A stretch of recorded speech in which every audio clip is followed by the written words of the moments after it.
Hello friends, welcome to our channel. আমাদের চ্যানেলে কিন্তু তোমাদের সবাইকে স্বাগত। তোমাদের জন্য কিন্তু আবার একটি খুব গুরুত্বপূর্ণ নিয়ে এসেছি ভিডিও। তো চলো আমরা কিন্তু প্রথমে একটুখানি নর্মাল কিছু জিনিস দেখে নেব। এবং তোমাদের একটাই কথা, যারা এখনও টেলিগ্রাম চ্যানেলে জয়েন করনি অতি অবশ্যই জয়েন করে নেবে। তার কারণ টেলিগ্রাম চ্যানেলে আমরা নতুন নতুন কিন্তু আপডেট প্রত্যেক দিনই দিতে থাকি। এবং দেখো, তোমাদের কিন্তু আজকে কিছু কিছু জিনিস আমি কিন্তু তুলে ধরবো, ঠিক আছে?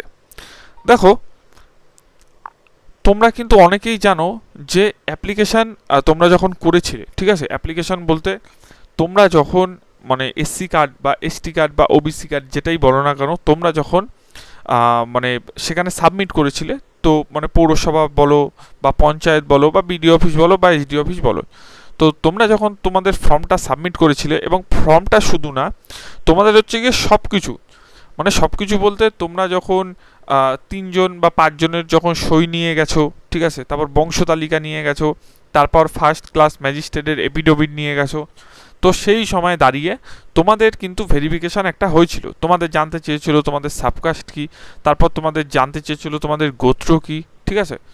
তো এই সব জিনিসগুলো তুমি যখন জানতে চেয়েছে এবং তোমার ফর্মটি যখন টোটালভাবে সাবমিটেড হয়ে গেছে, সেই সময় কিন্তু তোমাদের একটি অ্যাকনলেজমেন্ট নাম্বার দিয়েছিল। আশা করি তোমরা যারা সত্যিকারের এবং রিয়েলভাবে জিনিসটা করেছো তাদের আশা করি মনে আছে এই জিনিসগুলো, ঠিক আছে?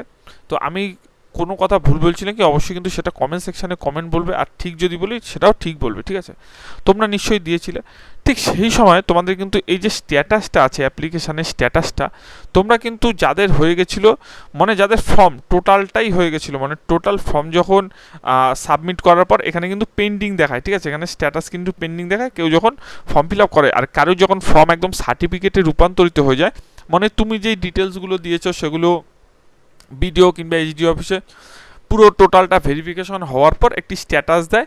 স্ট্যাটাসটি কিন্তু আগে প্রথমে থাকে অ্যাপ্রুভ, কিন্তু থাকে না, প্রথমে নর্মাল থাকে বা ওয়েটিং থাকে বা পেন্ডিং থাকে, এবং যখন তোমাদের ফর্মটা পুরো হয়ে যায় তখন কিন্তু সেটা অ্যাপ্রুভ থাকে। তারপর তোমরা নিজেরা জানো যে কাস্ট সার্টিফিকেট তোমাদের যেটা, সেটা কিন্তু পৌরসভা থেকে নিতে হয় বা পঞ্চায়েত থেকে নিতে হয়, কিংবা তোমাদের কিন্তু বিডিও অফিস বা এইচডি অফিস থেকে তোমাদের নিতে হয়। ঠিক সেই সময় তোমাদের কিন্তু একটি ডায়েরির মতো দেয়, ঠিক আছে? তোমাদের আশা করি মনে আছে যারা যারা এই জিনিসগুলো করেছো, একটি ডায়েরির মতো দেয়। এবং তুমি যখন ফর্মটা নাও, সেই ডায়েরিটি কিন্তু তোমার সাইনটা কিন্তু করে তার পাশে ডেটটা লিখে যে কত তারিখ তোমরা ফর্মটা, মানে ফর্ম বলছি কেন, তোমরা সার্টিফিকেটটা পৌরসভা, পঞ্চায়েত বা এইচডিও বা বিডিও থেকে কিন্তু নিয়ে এসছো। এটা কিন্তু তাদের কাছে এই ডেটাটা কিন্তু থাকে, এবং এটা কিন্তু একটা বড় প্রমাণ, ঠিক আছে? এই ডেটাটা কিন্তু তাদের কাছে থাকে। তারপর দেখো, এই জিনিসটা যখনই হয়ে যায়, তোমাদের অ্যাপ্রুভ যখন জিনিসটা হয়ে যায়, তোমরা অ্যাপ্রুভের আগে বারবার সার্চ করো। এখন তোমরা যখন, আমি একটা কথা বলছি, তোমরা যখন এখান দিয়ে আমি একটা তোমাদের জিনিস দেখাই, যে চেক সার্টিফিকেটটা যখন করবে, যে সার্টিফিকেটটা যখন করবে, এবং এখানে যখন তোমার মানে কাস্ট সার্টিফিকেটের নম্বরটা দেবে, সরি, তোমাদের এখানে যখন কাস্ট সার্টিফিকেটের নম্বর দেবে, এখানে যখন ইস্যু কয় তারিখ হয়েছে সেটা দেবে, দিয়ে যখন সার্চটা করবে, তোমাদের এখানে দেখবে যখন নাম্বারটা দেবে তখন কিন্তু সেখানে অ্যাপ্লিকেশান নাম্বারটাও দেবে, যে তোমাদের অ্যাকনলেজমেন্ট নাম্বারটা ঠিক কী ছিল। সেই অ্যাকনলেজমেন্ট নাম্বারটা তোমরা যদি পেয়ে থাকো, সেই অ্যাকনলেজমেন্ট নাম্বারটা দিয়ে তোমরা যখন এখানে এই যে চেক চেক অ্যাপ্লিকেশান চেক, ঠিক আছে, অ্যাপ্লিকেশান চেকে যখন মারবে, আর সার্টিফিকেট নম্বরটা যখন তোমরা যখন পেয়ে যাবে, তোমাদের আমি দেখাচ্ছি অ্যাকনলেজমেন্ট নাম্বারটা পেয়ে যাবে। তার কারণ সবার কাছে অ্যাকনলেজমেন্ট স্লিপটা থাকে না, ঠিক আছে? এই যে অ্যাকনলেজমেন্ট অ্যাপ্লিকেশান নাম্বারটা তোমরা যখন এখানে দিয়ে যখন সার্চটা করবে, ঠিক সার্চটা করার সঙ্গে সঙ্গে কী দেখাবে তোমাদের বলো? তোমাদের কিন্তু সার্চটা করার সঙ্গে সঙ্গে এটাই দেখাবে, তোমাদেরটা কিন্তু এই যে অ্যাপ্রুভ হয়ে গেছে। এই যে আমরা বলছি, এই যে অ্যাপ্রুভ, কিন্তু এই যে জায়গাটায় কিন্তু তোমাদের কিন্তু দেখাবে, এই যে অ্যাপ্রুভ কিন্তু জিনিসটা কিন্তু দেখাবে। ঠিক তারপরে তোমরা কিন্তু তোমাদের হাতে সার্টিফিকেটটা পাবে, এবং সার্টিফিকেটটা পাওয়ার পরে তোমরা যখন এইচডিও বা ভিডিও থেকে তুলতে যাবে তখন কিন্তু তোমাদের সাইন করাবে। এটা যারা অরিজিনালি একদম পুরো লিগালি পদ্ধতিতে, লিগালি প্রসেসে তোমরা যারা করেছো তারা প্রত্যেকে সবাই জানো, ঠিক আছে? তারপর সেকেন্ড স্টেপ আসছে ডাটা ম্যাচ নিয়ে কিন্তু আমি অনেক রকম কথা তোমাদের এর আগের দিনও বলেছি। আবারও তোমরা ডাটা ম্যাচ নিয়ে অনেকেই কিন্তু কোশ্চেন জিজ্ঞেস করছো, যারা ফার্স্ট জেনারেশন আছো বা সেকেন্ড জেনারেশন আছো, সে যেই জেনারেশন থাকুক। দেখো, ডাটা ম্যাচের অর্থ আমি আবার বলে দিচ্ছি, ডাটা ম্যাচের অর্থ এটাই যে তোমরা যখন অফলাইনে জিনিসগুলো সাবমিট করেছিলে, প্রথমে আশা করি তোমরা অনলাইনে ফর্ম ফিল আপ করেছিলে, অনলাইনে ফর্ম ফিল আপ করার পরে যাদের ডকুমেন্ট মানে দেখিয়েছো, শো করেছো, সেখানে ফার্স্ট ক্লাস ম্যাজিস্ট্রেটের, মানে ফার্স্ট জেনারেশন যারা ফার্স্ট ক্লাস ম্যাজিস্ট্রেটের এপিডোভিট ছিল, তারপর হচ্ছে গিয়ে তোমাদের কি বলে তোমাদের কিন্তু পিতা মাতার বংশতালিকা এবং বংশতালিকার সঙ্গে সঙ্গে তোমাদের প্রতিবেশীর সাইন, তার সঙ্গে তাদের ভোটার আইডি কার্ড, তারপর তোমার ফর্মে যখন ফিল আপ করেছিল তখন তাদের সাইন লেগেছিল, অর্থাৎ পাড়া প্রতিবেশী তিনজনকে নিয়ে যেতে হয়, তখন তাদের সাইন লেগেছিল এবং তখন তাদের কিন্তু মানে যে কাগজ তার ডকুমেন্ট সেগুলো কিন্তু দেওয়া হয়েছিল। তারপর তোমাকে আশা করি এটুকু জিজ্ঞাসা করা হচ্ছে যে তোমাদের বাড়ি কী কী অনুষ্ঠান হয়, তোমাদের সাবকাস্ট কি, তোমাদের গোত্র কি, এই জিনিসগুলো কিন্তু টোটাল তোমাদের জিজ্ঞেস করে হয়েছিল। যারা যারা লিগালি পদ্ধতিতে করেছো আশা করি প্রত্যেকের কিন্তু এই জিনিসগুলো মনে আছে। তাদের কিন্তু কোনো চিন্তা করবে না, তোমরা জাস্ট ঘুমিয়ে থাকবে, ঠিক আছে? তোমরা জাস্ট রিল্যাক্স থাকবে, কোনো টেনশন করবে না, কারণ তোমরা নিজেরা জানো তোমাদের যখন কার্ডটা তোমরা পেয়েছো তোমরা লিগালি পদ্ধতিতে পেয়েছো, ঠিক আছে?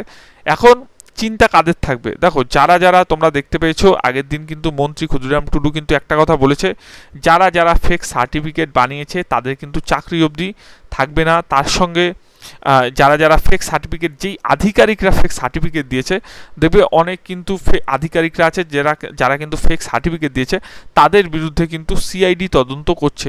অর্থাৎ তারা যেসব কাস্ট সার্টিফিকেট তাদের কাছে যা ডাটা আছে সেইগুলো কিন্তু তাদের কিন্তু যখনই তাদের মানে তদন্ত হবে এবং তারা যে যে কাস্ট সার্টিফিকেটগুলো মানে করেছে তাদেরও কিন্তু বাতিল হবে। তো এই কারণে 2011-র পরটা কিন্তু খুব গুরুত্বপূর্ণভাবে দেখা হচ্ছে এবং বিশেষ করে দুয়ারে সরকারের পর যেগুলো হয়েছে সেগুলো কিন্তু খুব গুরুত্ব সহকারে দেখা হচ্ছে। কিন্তু একটা কথা তোমাদের বারবার বলে দিচ্ছি, তোমরা যারা লিগালি পদ্ধতিতে করেছো তারা কিন্তু নিশ্চিন্ত এবং রিল্যাক্স থাকতে পারো, কোনো চাপ নেই, ঠিক আছে? এখানে তোমাদের যখন ডাটা ম্যাচ দেখাবে এবং এখানে যখন ডাউনলোড হবে না, আমি বারবার বলে দিচ্ছি, তোমরা 2022-এর নভেম্বর মাসের আগে যারা যারা করেছো তাদের কিন্তু এই সার্টিফিকেট কিন্তু ডাউনলোড হবে না, কারণ এই ডিজিটাল সার্টিফিকেট দেওয়া শুরু হয়েছে কিন্তু 2022-এর নভেম্বর মাসের পর থেকে। তো তোমাদের কিন্তু চিন্তা করার কারণ নেই যে আমি তো এখানে আমার অ্যাপ্লিকেশান সার্টিফিকেট নম্বর দিলাম, এখানে নিজের নাম দিলাম, তারপরে ভেরিফাই মারলে আমার ডাটা ম্যাচও দেখাচ্ছে, এদিকে আমার ডাউনলোড সার্টিফিকেট হচ্ছে না। দেখো, ডাউনলোড সার্টিফিকেট হবে না। তো এইটা নিয়ে কিন্তু তোমাদের অযথা কোনো টেনশন বা মন খারাপ করার কোনো দরকার নেই, তোমরা লিগালি পদ্ধতিতে করেছো। এখন তোমাদের একটা কথা জানাচ্ছি যে অনেকে বলছো যে বিডিও অফিস থেকে নোটিশ আসতে পারে বা চিঠি থাকতে পারে। দেখো, এখানে যেহেতু ডাটা ম্যাচ দেখাচ্ছে সেহেতু তোমাদের প্রত্যেকটা নথি কিন্তু তাদের কাছে রয়েছে, ঠিক আছে? এখন তারা যদি নোটিশ যাচাই করতে বসে এবং নথিতে দেখা যায় কোনো অসঙ্গতি বা কোনো অসঙ্গতিপূর্ণ জিনিস রয়েছে, বা অসঙ্গতি বলতে হতেই পারে যে তোমার বাবার নামে একটুখানি নামে ম্যাচ করছে না ঠিকঠাক, একটু তোমার কোনো রকম টাইটেলে ভুল করছে, বা তোমার ডেট অফ বার্থে কোনো জায়গায় ভুল আছে, বা যে কোনো কিছু যদি একটুখানি ভুল দেখা গেল তারা করতে করতে জিনিসটা দেখলো, সেই ক্ষেত্রে তোমায় কিন্তু নোটিশ দিয়ে তারা ডাকতে পারে, সেই সময় কিন্তু তোমার যেতে হবে, ঠিক আছে? তুমি যদি সত্যি পদ্ধতি অবলম্বন করে জিনিসটা করো এবং তোমরা যদি লিগালি উপায়ে জিনিসটা করো, নিশ্চিন্ত তোমরা থাকবে, কোনো চাপ হবে না। তোমাদের দেখা করতে বললে তোমরা অবশ্যই যাবে এবং দেখা করবে, অবশ্যই দেখা করা উচিত, এবং তোমাদের সার্টিফিকেটটা যাতে ঠিকঠাক থাকে সেই বিষয়ে তোমাদের এই জিনিসগুলো কপারেটগুলো করা উচিত তাদের সঙ্গে। তারা যখন ডাকবে তাদের কিন্তু যেতে হবে, এবং তাদের কাছে যেহেতু ডাটা আছে সেহেতু বেশিরভাগ লোকেই ডাকবে না, ঠিক আছে? যদি কাউকে ডাকে তখন তাদের যেতে হবে, ঠিক আছে? এবং তোমাদের যেই ডিটেলসগুলো দিয়েছো তারা তোমাদের বলে দেবে যে এটার সঙ্গে এটার একটুখানি অসুবিধা আমরা পাচ্ছি, তো তোমরা এটা একটু দেখাতে হবে, তখন তোমরা যেতে পারো। বাদ বাকি যাদের ডাটা ম্যাচ দেখাচ্ছে তারা কিন্তু নিশ্চিন্ত থাকো, ঠিক আছে? কোনো চিন্তা করবে না। নেক্সট কোনো রকম যদি কোনো প্রবলেম হয় আমাকে কমেন্ট বক্সে কমেন্ট করবে, আমি সবার রিপ্লাই না দিতে পারলেও তোমরা দেখবে আমি কিন্তু অনেকের রিপ্লাই দিই, ঠিক আছে? তার কারণ তোমরা বুঝতেই পারছো একটু বিজি থাকি, কিন্তু তোমরা কিন্তু একটা লাইক দাও না, সাবস্ক্রাইব অনেকে করো না, ভিডিও দেখে চলে যাও। ভালো লাগলে কিন্তু অবশ্যই সাবস্ক্রাইব করবে, আর সম্পূর্ণ ভিডিও দেখার জন্য কিন্তু তোমাদের ধন্যবাদ।